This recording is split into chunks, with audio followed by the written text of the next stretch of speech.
Di 10K subscriber channel Novel Official, akan adakan giveaway untuk 3 orang pemenang.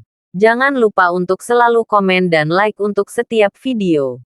Bab 41. Geralt sangat ketakutan sehingga dia menggigil dan berkata, "Brother Biao, saya adalah anggota keluarga kulit putih." Keluarga kulit putih. Saudara Biao menyeringai dan berkata, "Apakah keluarga kulit putih itu?" Brother Biao meludah dengan jijik, menendang Geralt ke tanah, dan berkata dengan dingin, "Master Orvel baru saja mengajar keluarga kulit putih yang bodoh kemarin dan diberi 10,000 tamparan di wajahnya. Anda King berani mengikutinya. Sebutkan nama raja di rumahnya." Hah! Geralt tiba-tiba ketakutan. Dia mengira bahwa saudaranya dirampok oleh seorang gangster. Tetapi dia tidak menyangka bahwa sebenarnya Orvel yang mengalahkannya. Tepat saat dia membelah isi perutnya, saudara Biao langsung mengangkat tongkat itu dan membantingnya ke kepalanya. Boom! Geralt hanya merasakan dunia berputar. Kepalanya berdengung. Mulut dan hidungnya berdarah. Dan kesadarannya langsung kabur. Wendy langsung berteriak ngeri. Geralt adalah tunangannya dan satu-satunya kesempatan untuk menikah dengan keluarga kulit putih. Jika terjadi sesuatu, hidupnya akan berakhir. Ambulans! Panggil ambulans! Wendy berteriak panik. Dan dengan gemetar mengeluarkan teleponnya. Tapi terlalu takut untuk menekan lagi. Dia hanya bisa terus berteriak. Saudara Biao mengerutkan kening dan berkata dengan makian, "Kamu kotoran kecil. Kamu berani menelepon?" Cungkil mulutnya. "Biarkan aku melihat bagaimana dia berbicara." Ya, saudara Biao. Ketika anak laki-laki mendengar ini, mereka semua menunjukkan senyuman yang kejam. Yang paling mereka sukai adalah menghancurkan bunga dengan tangan mereka, terutama bunga liar milik Wendy. Wendy langsung panik. Mencoba mundur dengan gila-gilaan. Tetapi ada tembok di belakangnya. Dan tidak ada tempat untuk bersembunyi. "Kemarilah. Jalang." Seorang pria bermata satu menjambak rambut Wendy dengan kejam dan langsung menariknya ke atas dengan tiba-tiba. Kemudian, menghadap wajah Wendy, pria bermata satu itu menggelengkan tangannya dan mengejang dengan keras. Adik-adik kecil ini adalah orang-orang kejam yang telah bertengkar dengan Brother Biao selama bertahun-tahun. Hanya dalam 2 atau 3 pukulan, wajah Wendy membengkak seperti kepala babi. Darah bercampur air liur dan mengalir ke bawah. Seorang wanita yang dipukuli seperti ini akan meninggalkan bekas yang tak terhapuskan di wajahnya bahkan jika dirawat tepat waktu, yang hampir sama dengan penodaan. Melihat saudara Biao begitu kejam, Elsa menggigil lagi, bersandar di punggung Charlie. Dan mereka berdua hampir dekat satu sama lain. Pada saat ini, saudara Biao melihat Charlie dan Elsa di pojok, dan memberi perintah dan mereka berdua, pukul mereka sampai mati. "Berani menempati kotak berlian yang saya siapkan untuk para tamu terhormat. Mereka sama-sama bersalah." Adik laki-laki itu tidak pernah merasa kasihan pada tubuh lembutnya. Jadi dia mengulurkan tangan dan meraih Elsa. "Saya melihat siapa yang berani memindahkannya." Mata Charlie menjadi sangat dingin. Dan dia menendang pria berotot itu ke tanah. Melihat ini, wajah Brother Biao tenggelam. Dan dia langsung memarahi. "Kamu ini siapa?" Charlie berkata dengan enteng. "Aku adalah seseorang yang tidak bisa kamu singgung. Nak, kamu sedang mencari kematian." Charlie menggelengkan kepalanya dan langsung menghubungi Orvel. "Pak Orvel, aku ada di kotak berlian sekarang. Turun dan temui aku segera." Setelah berbicara, Charlie menutup telepon dan menatap Brother Biao dengan dingin. Wajah Elsa pucat. Harold hanya sesumbar mengenal Tuan Orvel. Dan akibatnya sangat menyedihkan. Charlie berani mengatakan kata-kata yang tidak sopan di depan Brother Biao. Dan mungkin nyawanya juga telah hilang. Wendy, yang ditarik ke dalam kepala babi di samping, mendengar kata-kata Charlie. Matanya sangat ngeri. Cucu ini masih berpura-pura menjadi kuat saat ini. Apakah dia mencoba membunuh semua orang? Saudara Biao mencibir tanpa basa-basi jika Anda berani menyinggung Master Orvel di depan saya. Saya pikir Anda lelah dengan hidup Anda atau bengkok di kepala. Ketika suara itu jatuh ke tanah, Saudara Biao melambaikan tangannya kepada anak laki-laki itu dan berkata dengan kejam, "Bunuh dia untuk saya." Tiba-tiba, Orvel berteriak dari luar kotak DMN. "Biao, Anda efek King ingin mati, bukan? Bahkan Tuan Charlie berani bergerak. Saya King memotong Anda untuk memberi makan anjing itu. Percaya atau tidak?" Saudara Biao terkejut seperti tersambar petir. Bab 42. Tuan Orvel ada di sini. Tuan Charlie. Siapa Tuan Charlie? Detik berikutnya, Orvel masuk dengan gemetar dan menendang Brother Biao langsung ke tanah. "Kamu benar-benar buta.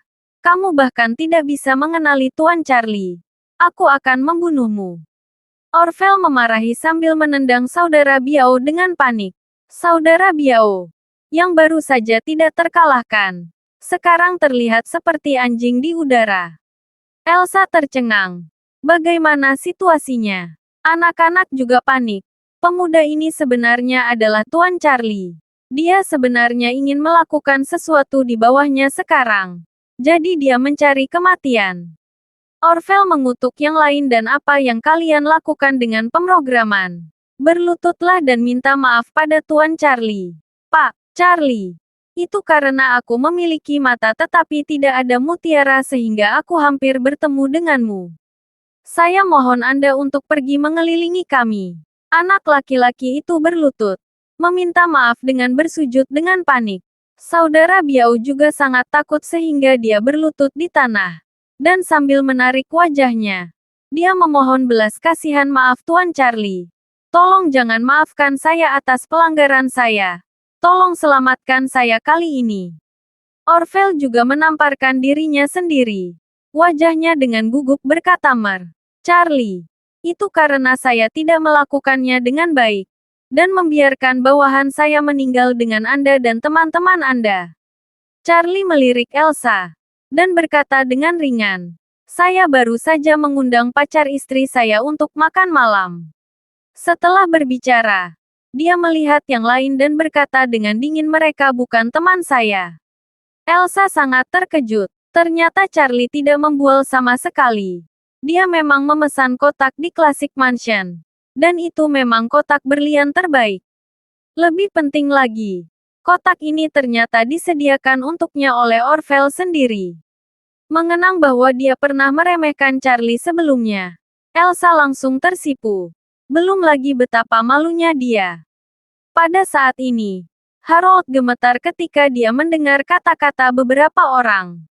Apa yang terjadi? Charlie, sampah ini, ternyata adalah teman Orvel. Wendy juga ketakutan. Charlie sebenarnya mengenal Tuan Orvel. Kuncinya adalah Tuan Orvel sangat baik padanya. Lihat pertunangannya geral lagi. Dia sudah koma dengan darah. Sambil menyeka keringat dingin di keningnya, Orvel berjanji, "Charlie, jangan khawatir. Tidak akan pernah ada hal lain seperti ini. Mulai sekarang, kamu akan datang ke Classic Mansion dan makan di Diamond Box kapan saja. Ayo, aku memilih bola matanya nanti." Charlie bersenandung, menoleh dan berkata kepada Elsa, "Elsa, aku sudah makan makanannya juga. Di sini berantakan sekali. Ayo pergi." Elsa dibangunkan oleh Charlie, dan sadar tanpa bertanya, "Bagaimana dengan yang lain?" Melihat penampilan Harold, Geralt, dan Wendy yang tertidur, dia agak khawatir.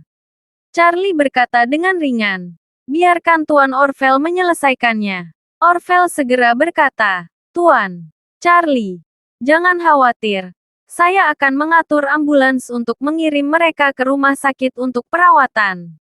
"Ya." Charlie mengangguk dan berkata, "Jika ini masalahnya, maka kita berdua akan pergi lebih dulu." Elsa sedikit memahami dan mengikuti Charlie keluar dari rumah klasik dengan menghitung. Keluar dari Classic Mansion, Elsa tidak bisa tenang untuk waktu yang lama. Melihat Charlie, yang tampak seperti orang yang baik-baik saja, Dia hanya merasa seolah-olah dia tertutup lapisan kabut, misterius dan mendalam. Charlie, apa yang terjadi hari ini? Sebelum Elsa selesai berbicara, Charlie memotongnya dan berkata dengan acuh tak acuh. Elsa, tolong rahasiakan masalah ini untukku hari ini. Jika Claire tahu, dia akan marah pada orang-orang di bawah tanah seperti Orvel. Elsa harus menganggukkan kepalanya. Oke, saya mengerti. Setelah Charlie dan Elsa pergi, Orvel meminta untuk mengatur ambulans dan membawa semua orang ke rumah sakit. Wajah Wendy berubah bentuk karena tulang rahangnya, yang sama saja dengan cacatnya. Dan salah satu tangan Harold hampir dihapuskan. Setidaknya butuh waktu lama untuk dipulihkan. Sedangkan Geralt, dia mengalami gegar otak parah. Meskipun orang-orang tersebut telah diselamatkan dari bahaya kehidupan, sekuelnya akan cukup untuk menderita seumur hidup.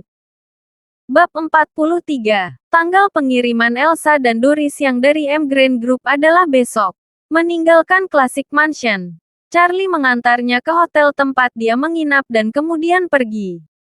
Elsa terus-menerus dikejutkan dengan makan malam sambil memikirkan perkembangan masa depannya.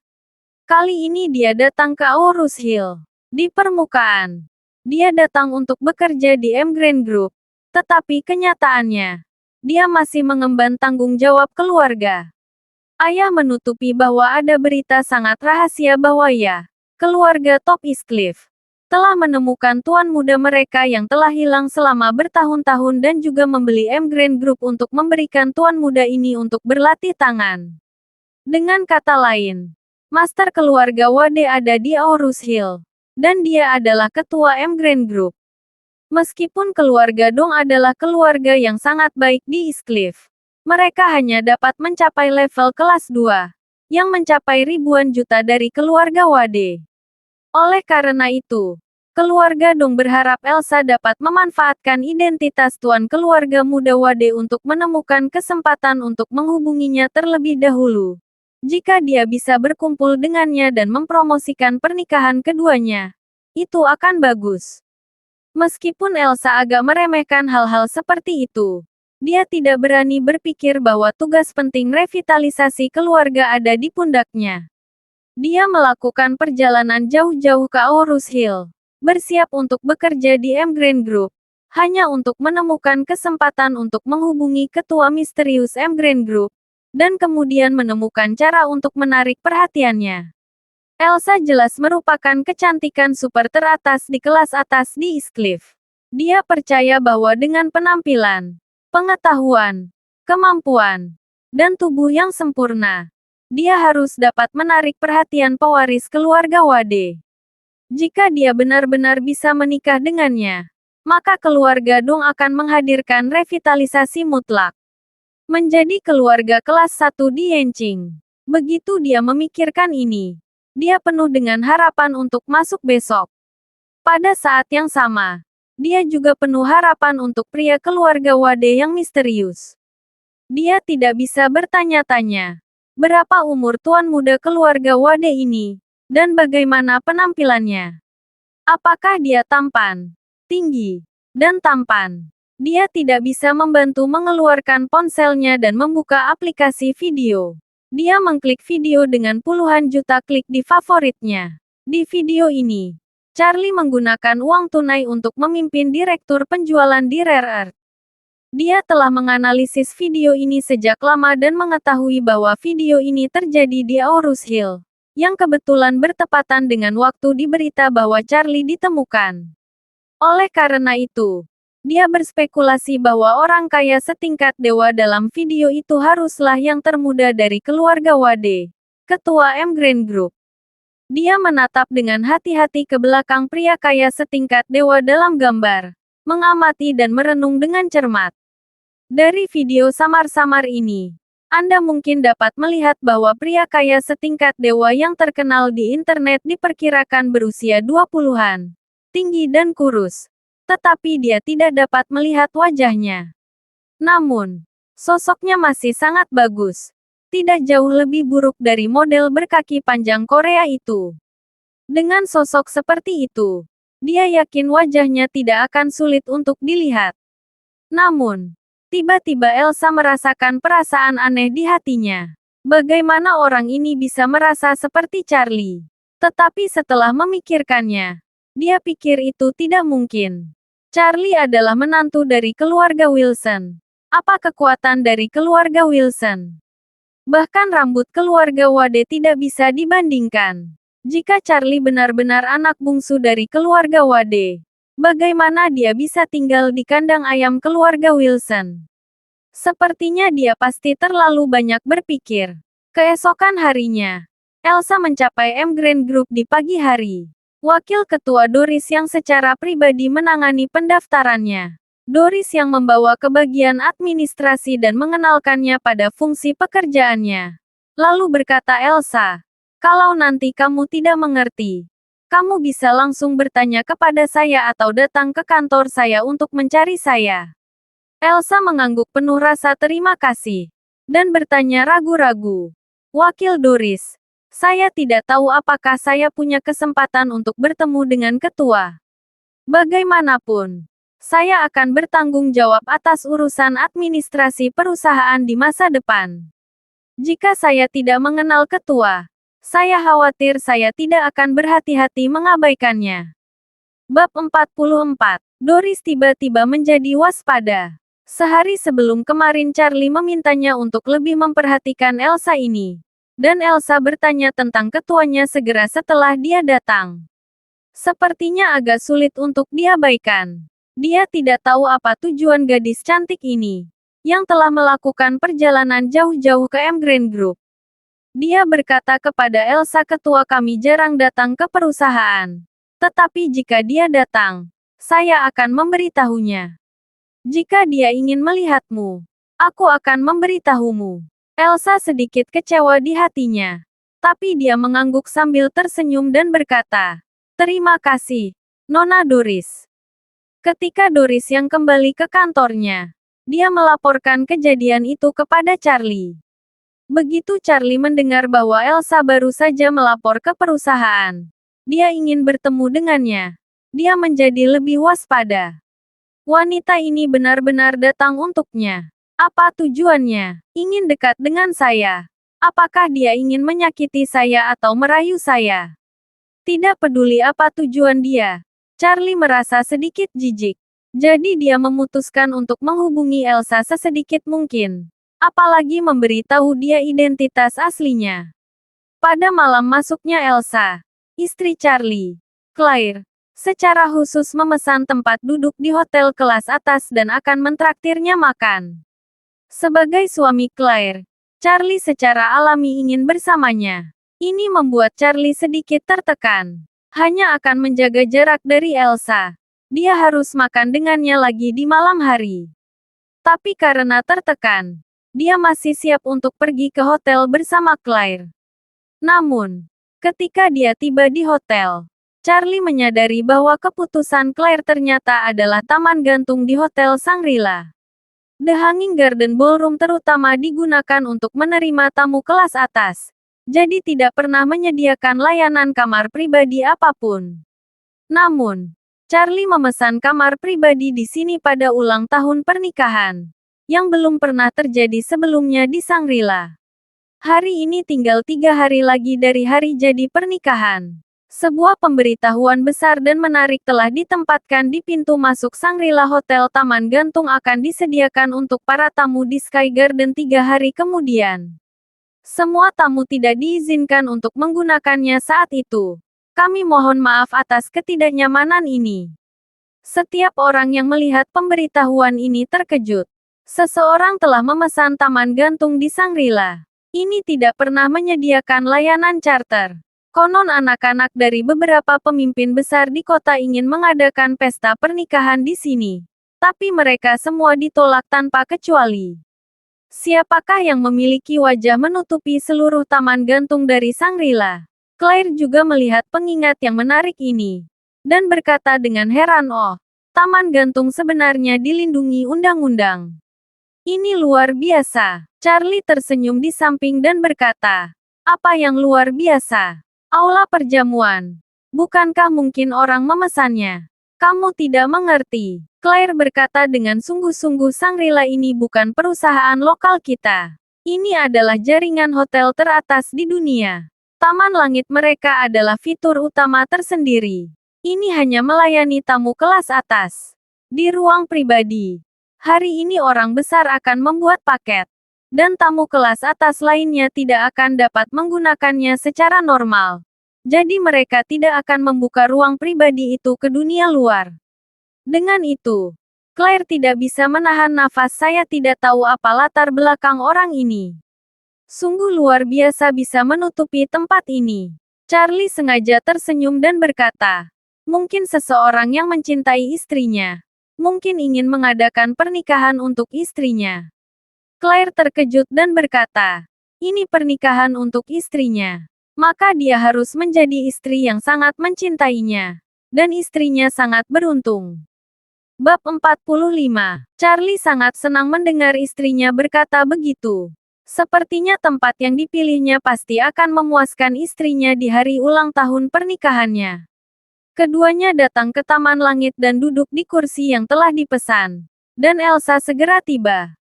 Claire, Elsa, kedua pacar itu berpelukan dengan bahagia. Setelah itu, keduanya berpegangan tangan dan berbicara tentang masa lalu untuk waktu yang lama.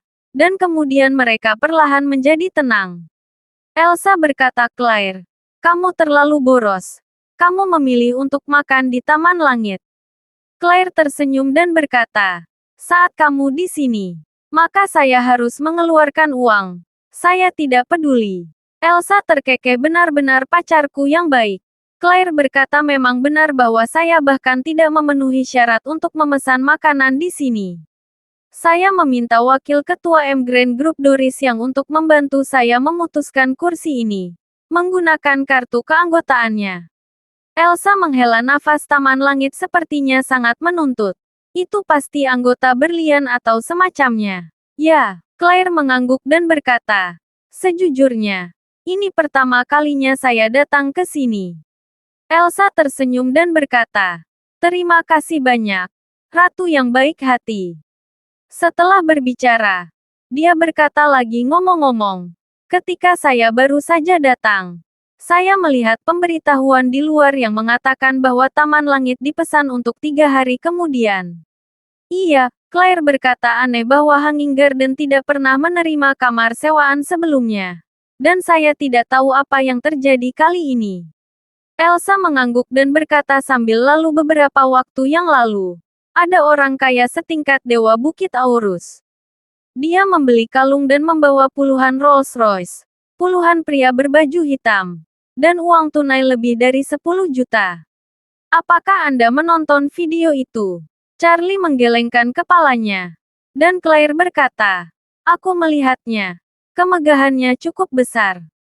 Elsa berkata, semua orang menebak siapa dia. Claire berkata, apa yang harus ditebak? Elsa tersenyum dan berkata, gosip.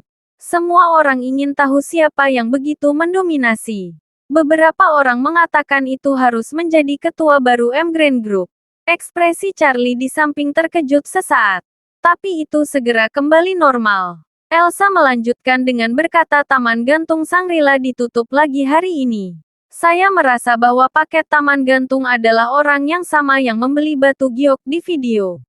Claire menghela nafas tanpa daya. Sudah lama sekali aku tidak melihatmu. Kamu masih sangat bergosip. Elsa tersenyum dan berkata, gosip adalah kekuatan pendorong bagi wanita untuk bertahan hidup.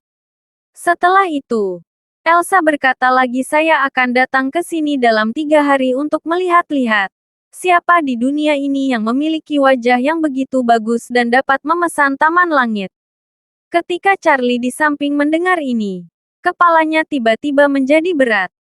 Dia hanya ingin mengejutkan istrinya dan memberinya pernikahan yang tidak dihormati tahun itu. Tapi dia tidak ingin diperhatikan oleh semua orang sekaligus. Namun, ia sepertinya meremehkan pengaruh Taman Gantung. Diperkirakan banyak orang di Aurus Hill sekarang memiliki ide yang sama dengan Elsa. Mereka semua ingin melihat siapa yang telah memesan Taman Langit. Terima kasih sudah mendengarkan cerita novel Pesona Pujaan Hati.